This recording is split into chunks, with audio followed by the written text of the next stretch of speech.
Hey, what's going on, guys? Welcome to Torch Tales. I'm your host, Frank Vargas, aka Traveling Frankie. And yes, one more guest, because this is what we do here. And I'm very honored to have this guest here. One, because I've known him for a while, and he's always treated me very well. And I'm very grateful for the relationships that we've built.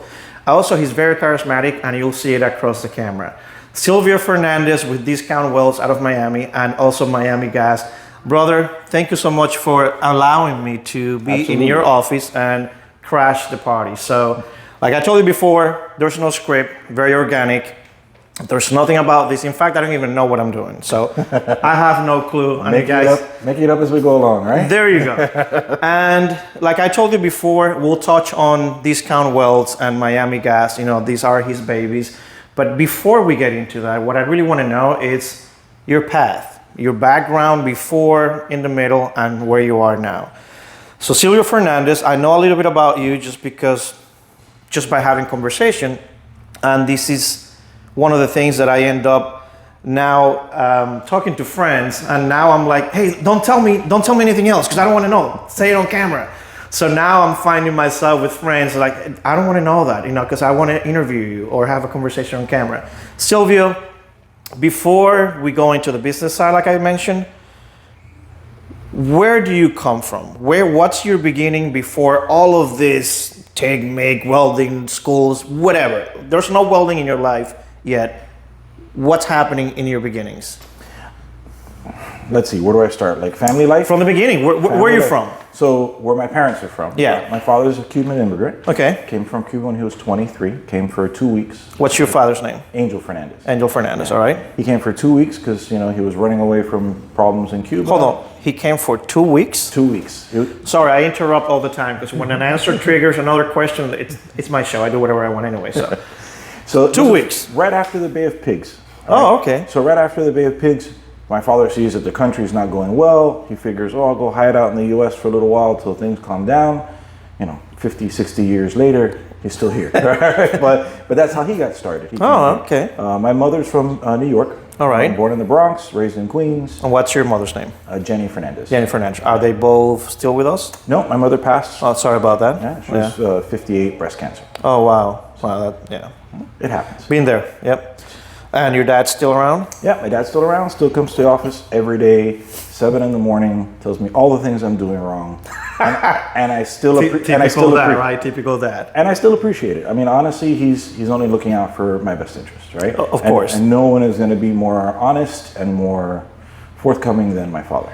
We got to be grateful when we still have parents that are involved and that they still care enough to give you an opinion. Absolutely. So that's very cool. So now, New York, Cuba, where does Silvio pops up? They both end up moving to Miami.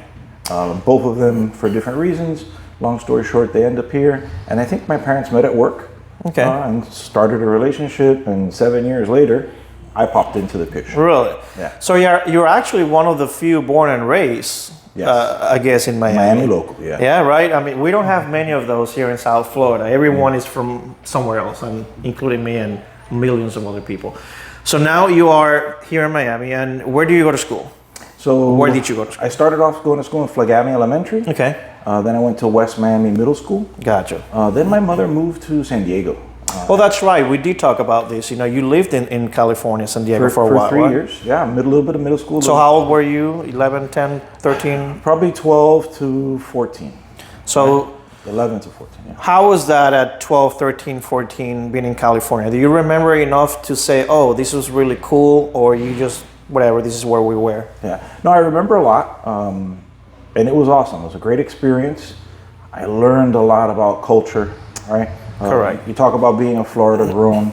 One of the probably more dramatic things that happened to me there was I learned that there's not Hispanics all over the world. All right, when you're in Miami, it's very hard to be confused. Correct. To think that you're that you're the normal.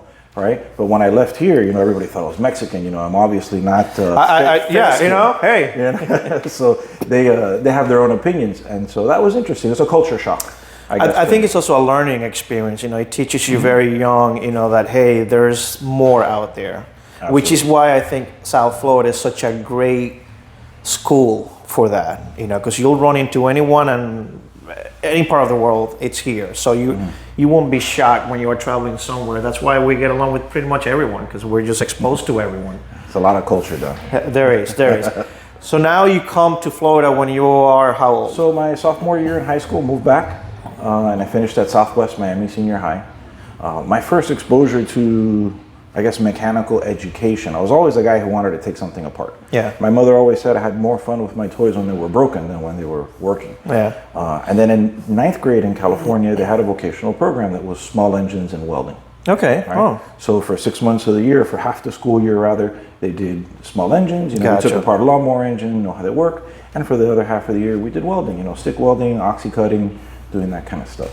And that sparked an interest. From there, so at that point, and at that moment, so you took a little bit of welding. It's like, oh wow, you know, this is cool. I can glue things together. But at that time, a lot of years went by before you actually came into the business as a business owner, right? You know, so you did other things before. Many years. We're talking. That was my freshman year in high school. Oh, so yeah. So right? there you go. Yeah. 16, whatever. Yeah. Yeah. So my 14, because I graduated early. Okay. So. He's just bragging now, but whatever. So it sparked an interest. And so when we moved back to South Florida, my mom didn't want me to go to a high school that was for me in my neighborhood, right? Gotcha. One of those. Rough part of town, yeah. Right? So, you know, Southwest Miami Senior High had a mechanical vocational program. And so if you apply for those programs, you can go to an out of your area school. Okay. And so that's how I ended up at Southwest. Gotcha. I had family that was also going there as well, so it made it very convenient to kind of get reintegrated into Miami, you know, when you have family in the school. Correct. And there I did 3 years of the mechanics program. My junior year, I was placed on the work release program, or whatever they call it, work opportunity, something.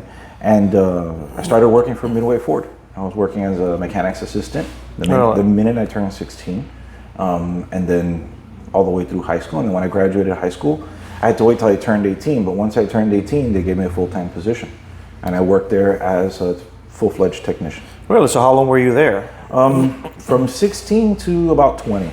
Really? Okay. And at 20 is when I got the call from my father.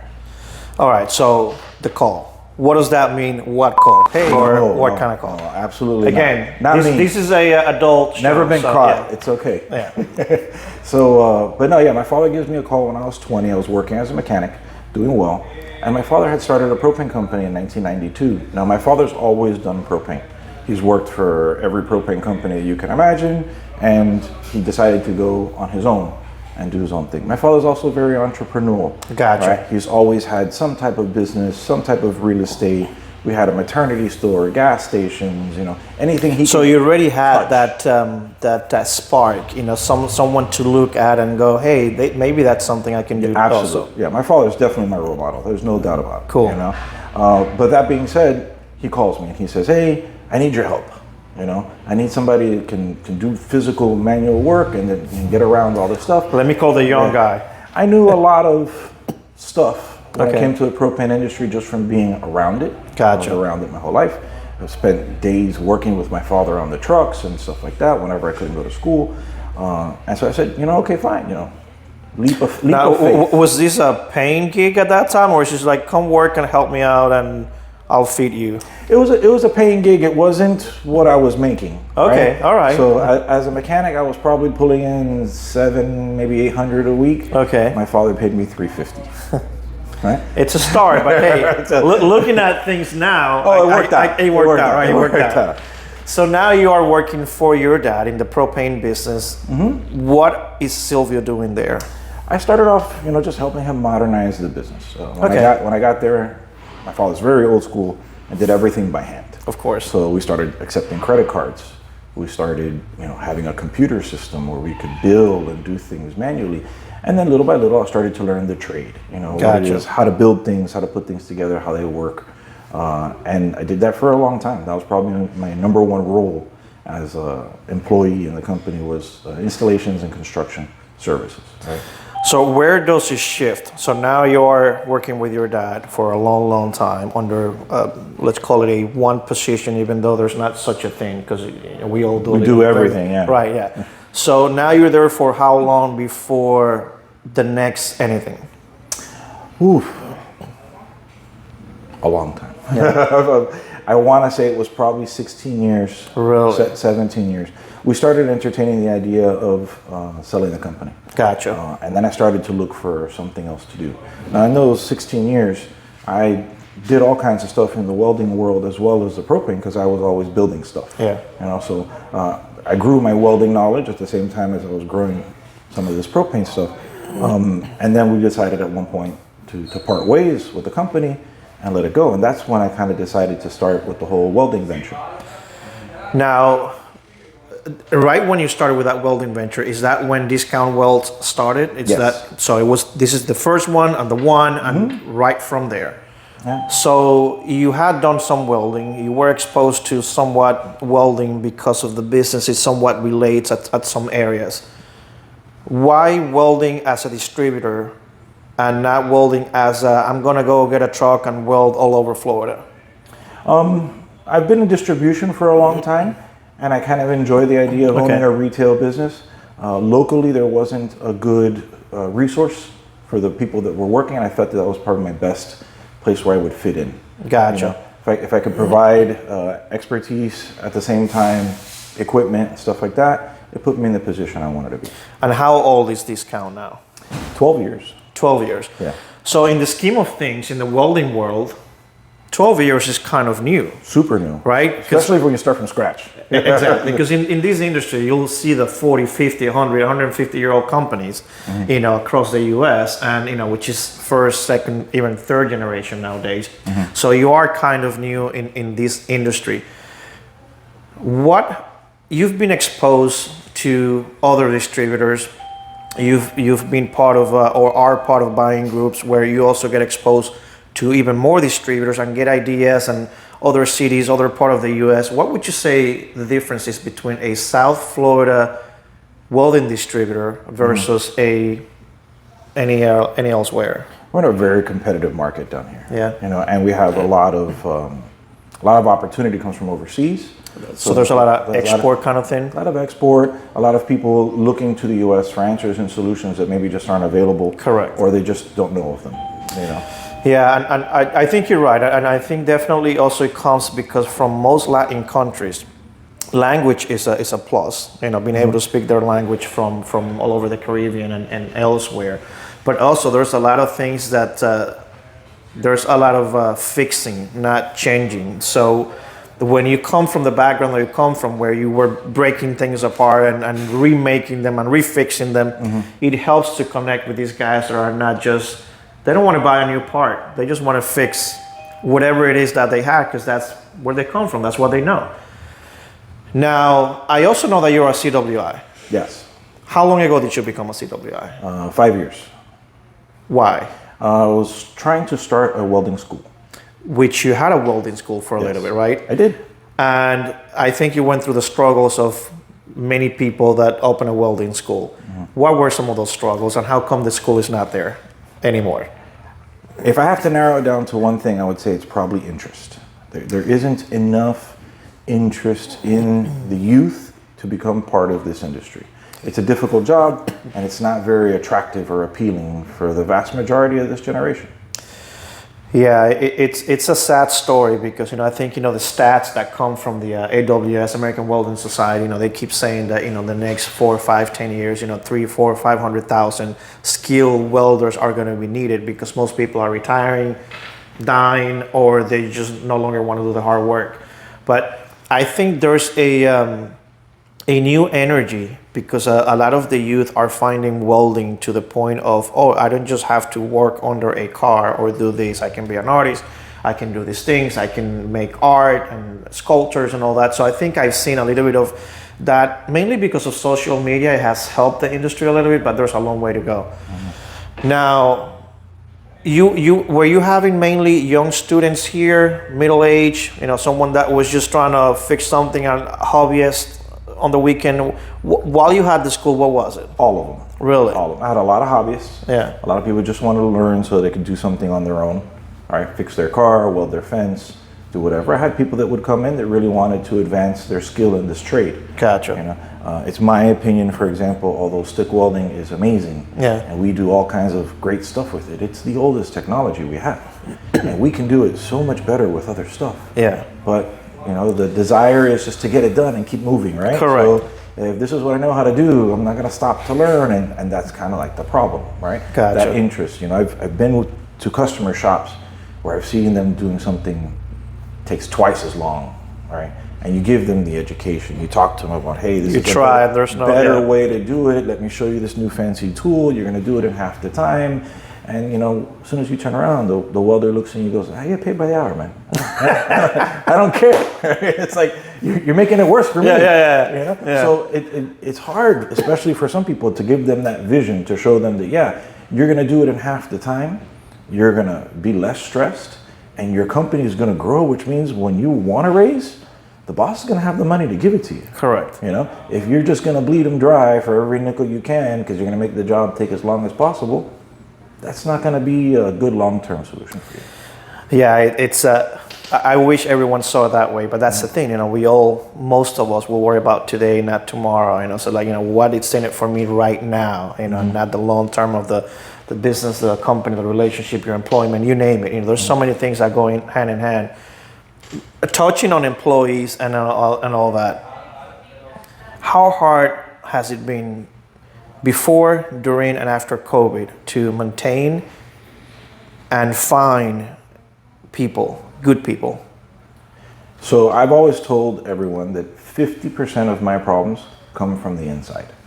Okay. And that's almost always staffing issues. Really? I have an amazing staff now, but you have to go through a lot of bad apples before you find the good ones. That is true. And I would say after 12 years, man, it probably took me 8 years to find a good solid team that I could really start to build on.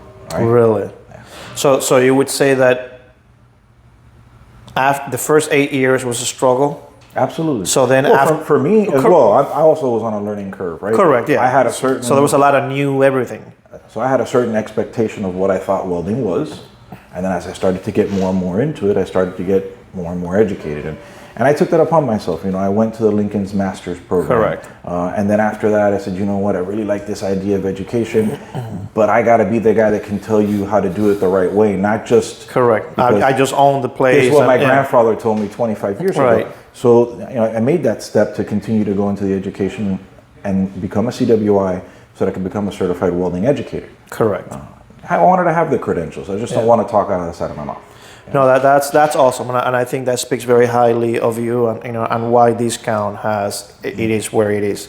Now let's go back to the personal life. You're married, right? Yes. How long have you been married? I have been married, wow. The wife might look at this at some point. Honey. So this is why I'm putting him on the spot. Let's see if he gets it right. Yeah, 17 years married, but I've been with her for 25. Oh, awesome. In school? You guys met in school or No, something? I met her when I was 21. Oh, okay, cool. Yeah. And you have kids? Yes. How many kids? 2 kids, 2 boys. And how old are they? 17 and 15. 17 and 15. Yeah. That's the phone ringing because we are in a place of business. It's a work office, so that's what happens. No, don't go anywhere. Oh, I can lower the volume. Yeah, it's all good. This is what I love about it's a blue collar. It's what it is. So, what are your kids into? My oldest one's into more engineering stuff. He likes biomedical engineering. He's in the robotics program at school, and he works. Have they ever worked here? My oldest is across the street. Oh, really? Yeah, he's out there filling tanks right now. All right. So now, see how we transition into this? So watch this. So we are inside Discount Welds, and when he mentions across the street, what does that mean? That's where I have Miami Gas, my propane company. All right. So how long have you had Miami Gas? So I started it again about 3.5 years ago. And how's that going? Great. Yeah. It's easy for me in the sense it's what I've done my whole life. Correct. It's very comfortable. Yeah. I'm less nervous or afraid to take chances in that industry because I do know what I'm doing. When I started this, I was, you make it up until you figure it out, right? Fake it till you make it. Correct. Yeah, for sure. So talk to me of someone that doesn't know much about the propane business. So how does the propane business work? Meaning, where do the business comes from? The majority of the business. You mean the customers? Yeah. So we have all kinds of different customers, starting from your regular residential customers, which I have a gas stove, a water heater, dryer. A big popular thing down here is standby generators, pool heaters, stuff like that. Gotcha. Then you move into industrial. You can start with motor fuel for like forklifts. Anything that has to do with shipping or receiving, they'll usually have some type of propane forklift. Electric is coming up, but the versatility and the speed of use when it comes to propane is just something that's tried and true. And then from there you have all kinds of commercial applications when it comes to restaurants, dry cleaners, large housing facilities, apartment buildings and stuff like that that'll use gas on a commercial scale. And then you have industrial paint booths, and the list goes on. Gotcha. There's a lot of yeah, so applications. there's a lot that I didn't know, and as I can hear.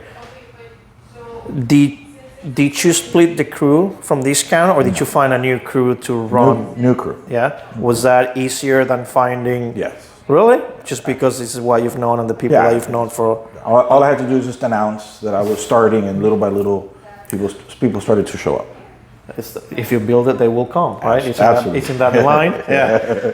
Now, going back to the family side, I know that you love the water. Mm-hmm. You love to spend time on the water. Absolutely. And I think, I follow him on his social platforms, and every other week, well, kind of like every week. Yeah. Probably every week. He's on the water doing something, which I'm like, oh man, I wish that was me. You have a boat, right? Yes. And so what is it that you like about being on the water, or the salt life, how they call it? It's just very comfortable. When you get out there, it's very peaceful. Yeah. It's very nice. Do you go by yourself, or just with the family all the time? Or it's almost always, me and the wife, or me and the family, or me and a bunch of other people. But we go outside to relax and hang out and have a good time. I don't do much of the water sports as far as fishing or skiing or any of that stuff. I'm referred to as what they call a sandbar warrior. Okay, all right. Hang out at the sandbar. Go park and barbecue, here we are. Chill, good times with good friends. And it's like a giant swimming pool out there, so it's awesome. There you go. Now let's go back to the business side. You are part of a buying group. Yes. AIWD. Yes. Correct? When you looked at the scheme of becoming part of a buying group, what is it that you're looking for as part of a buying group? I have my ideas, but you tell me. In this industry, it's very hard to get in, so to speak. Okay. Right. When I first started, some of the major suppliers would not sell to me. All right. I just started. I had no volume. Correct. No sales. Right. And the same is true for even some of the smaller suppliers. The buying group gives you an opportunity really to pool to access exactly what they're doing is pooling their purchasing power to not only negotiate better margins on products, but also accessibility. Correct. Right. Everyone in the buying group has every vendor available to them, and that's one of the big founding features of the AIWD, that everyone has access to it. Correct. You don't have to be a certain size. If you're in the group, you get anything access you want to everything that's in the there. group. Yeah. And you also became part of the board, right? Yeah. How was that experience? Shocking.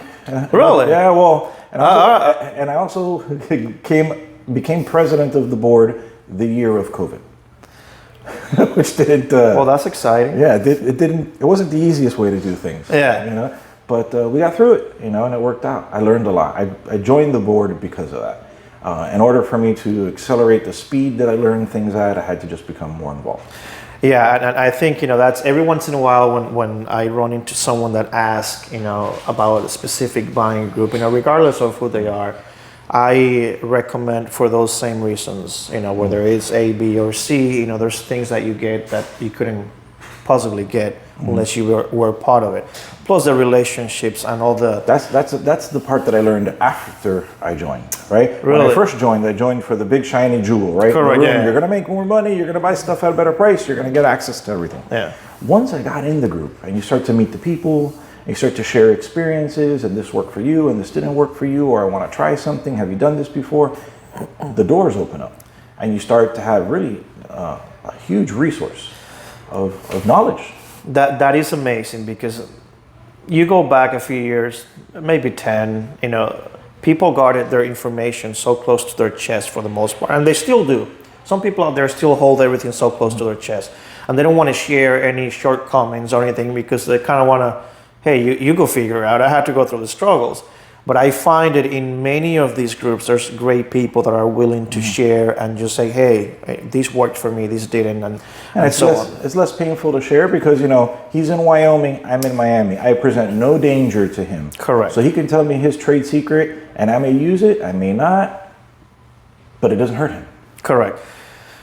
Back to the business again. Oh, we are on the business. Still here. So this Count Welds, it's pretty much in the heart of Miami. Yes.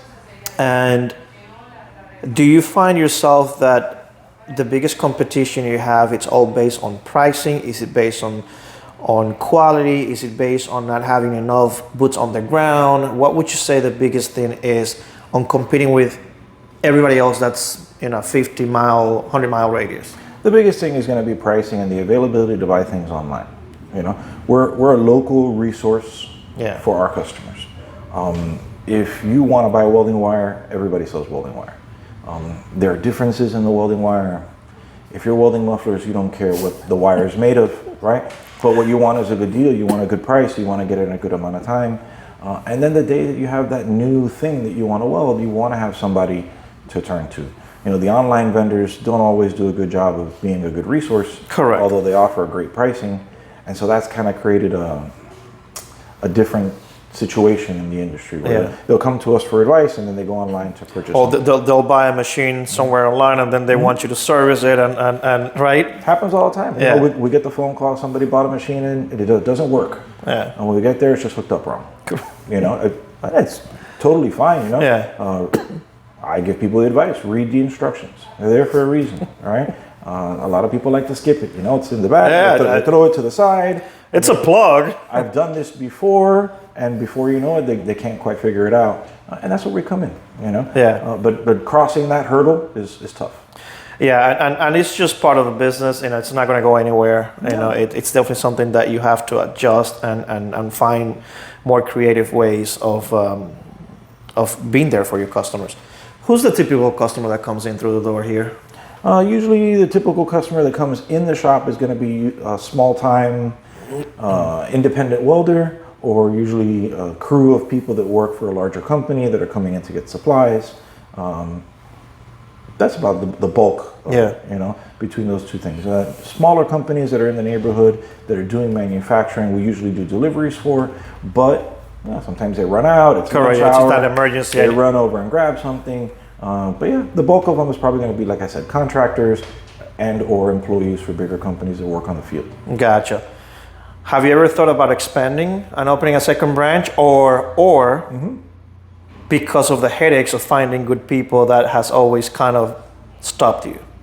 Absolutely. Yeah. Right now, to find somebody that knows a good amount about welding and that you can trust and that can sell. Well, right? Because that's a whole other story. Now he's asking for way too much, right? He wants knowledge. He wants the person to sell. Really? Where do you find them? It's got to be the perfect package, right? Yeah. But yeah, that combination is hard to come by. You know, I can meet a lot of good welders and know their stuff, but selling is a whole other business. They should be behind the cubicle welding only. Right. And you know, and we try everything we can. I don't know if you met Camila. We recently had a new hire from a vocational school. And she's joined the team because she has a passion for welding. Cool. She likes to learn and she wants to be part of it. So she's working the counter.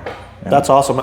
And that's a great opportunity to learn not only the social skills, but you know what people are asking out there. Because I think if you ask me, every young person that's going to start in any industry should work customer service or a counter-like business before they get into the technical of anything, because the social aspect, it's gonna take you across the board on many other things. Absolutely. Customer service is important. Knowing how to talk to people is half the battle. Correct. The stuff you can make it, you know, fake it till you make it, you know, right? Right. How many people are working here now? Probably 12. 12? Yeah. 12 full-time. And at Miami Gas? 6. Yeah. Do they help each other, or they don't know anything about each other's business? We're a giant family here. Really? So we do everything together. We party together. There are 2 separate companies, but we have lunch in the same break room. We celebrated a birthday yesterday for Miami Gas. Everybody's here cutting the cake. So we're all one happy family, but they do their own things. Gotcha.